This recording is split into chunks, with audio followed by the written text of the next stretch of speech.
Welcome to VS Fame channel. VS Fame channel subscribe பண்ணாதவங்க subscribe பண்ணிக்கோங்க. பக்கத்தில் இருக்கிற பெல் பட்டனை கிளிக் பண்ணிக்கோங்க. இன்றைக்கி வந்து புழுங்கல் அரிசி புட்டு செய்கிறதுக்காக புழுங்கல் அரிசி எடுத்து ஊற வச்சுருக்குறேங்க. இது வந்து ஒரு 5 மணி நேரம் ஊறிடுது. இது வந்து இந்த கிளாஸ் வந்து ஒரு 150 கிராம் பிடிக்கிற கிளாஸ். இதால் 2 கிளாஸு ஊற வச்சுருக்குறேன். இது ஒரு 5 மணி நேரம் ஊறிடுதுங்க. இப்போது இதை வந்து நம்ம தண்ணி வடிகட்டிக்கலாம். இந்த பாருங்கள், இதில் வச்சு தண்ணி வடிகட்ட போகிறோம்.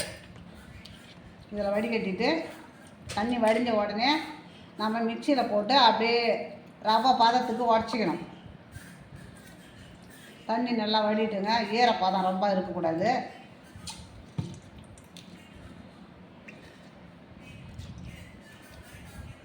அதிகமாக எடுக்கலை, 2 கிளாஸ் தான் எடுத்துருக்குறேன்.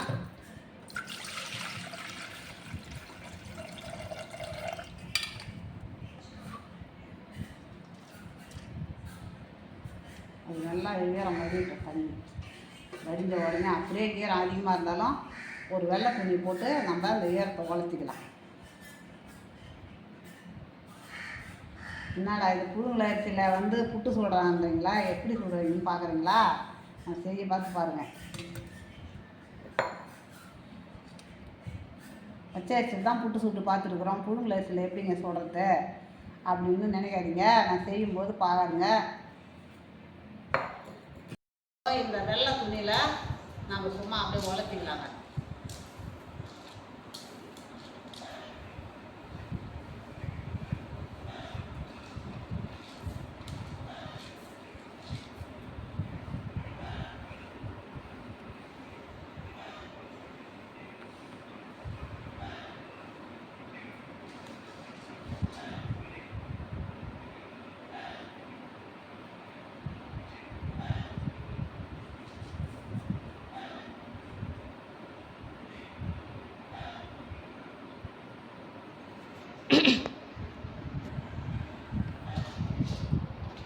அப்படியே வளரட்டும். நம்ம கையில் அப்படி குடிச்சாக்கா இது ஒன்று இருக்கணும். அந்த மாதிரி அப்போ எடுத்து நம்ம மிக்சியில் உடச்சிக்கலாம்.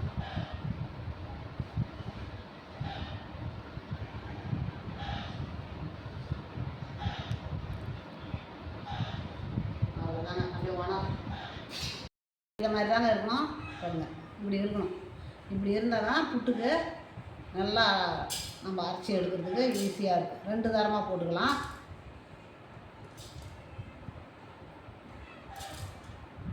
ரெண்டு தரமாக போட்டுக்கலாங்க. இப்போ அதுக்கு தேவையான ஏலக்காயும் போட்டுக்கலாம். நான் ஓட்டி எடுத்துன்னு வந்து காமிக்கிறேன். அரைச்சிட்டேன் பாருங்கள். இந்த மாதிரி ரவை மாதிரி வரும் பாருங்கள். புட்டு மாவு அப்படியே அழகாக உடஞ்சி போச்சு பாருங்கள். இப்போ இதுக்கு நம்ம பாசி பருப்பை கொஞ்சம் மேலே போட்டு தூவிக்கலாம்.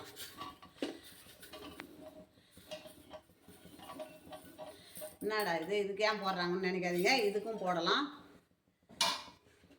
இப்போ நம்ம இந்த மாவை கொட்டி நல்லா அவிச்சிக்கலாம்.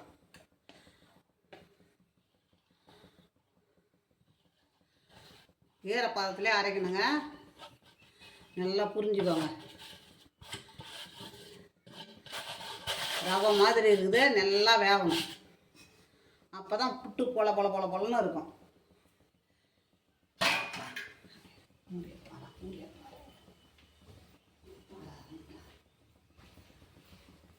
இப்போ மூடிக்கலாங்க. மூடிக்கலாம். அதுக்குள்ளே நம்ம வெல்லம் போட்டாலும் போட்டுக்கலாம், நாட்டு சர்க்கரை இருந்தாலும் அதை ரெடி பண்ணிக்கலாம். நாட்டு சர்க்கரை இல்லைன்னா வெல்லத்தை நல்லா துருவிக்கலாம்.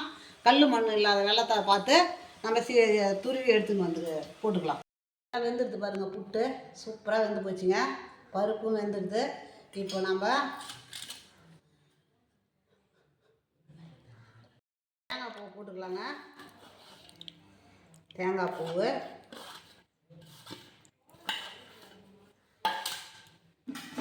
இப்போ வெல்லத்தை நல்லா துருவி வச்சுருக்கு பாருங்கள். நாட்டு சர்க்கரை தான் நாட்டு சர்க்கரை போட்டுக்கலாம், இல்லாட்டி வெல்லம் இது மாதிரி துருவி போட்டுக்குங்க.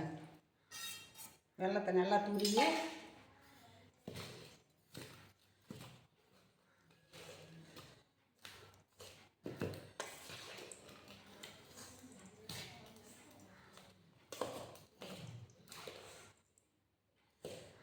அது சர்க்கரை போடலாம். சர்க்கரை போட்டால் இனிப்பு கொஞ்சம் இதாக இருக்கும். அதனால் வெல்லம் தான் இதுக்கு பெட்ரு. நாட்டு நாட்டு சர்க்கரை இல்லாட்டி வெல்லம். நல்லா பொல பொல பொல பொலன்னு இருக்குது பாருங்கள்.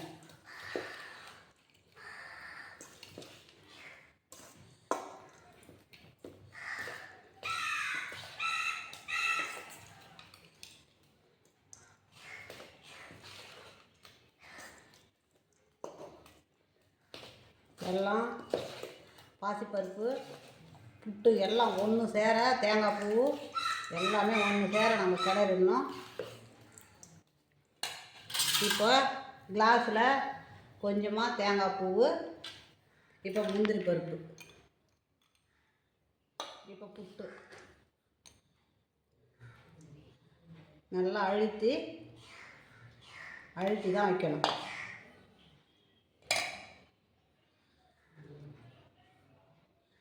இந்த மாதிரி நல்லா அழுத்தி வச்சுட்டு இப்போ தேங்காய் பூ, இப்போ முந்திரி பருப்பு,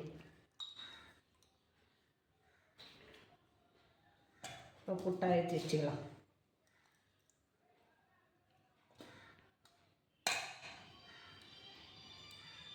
நாலு பக்கம் சமமாக அழுத்தி வைக்கணும்.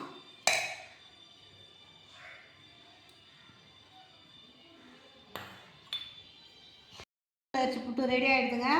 நீங்களும் இதேமாதிரி செய்து பாருங்கள். பிடிச்சிருந்ததுன்னா எனக்கு லைக் பண்ணுங்கள், கமெண்ட் பண்ணுங்கள், சப்ஸ்கிரைப் பண்ணுங்கள்.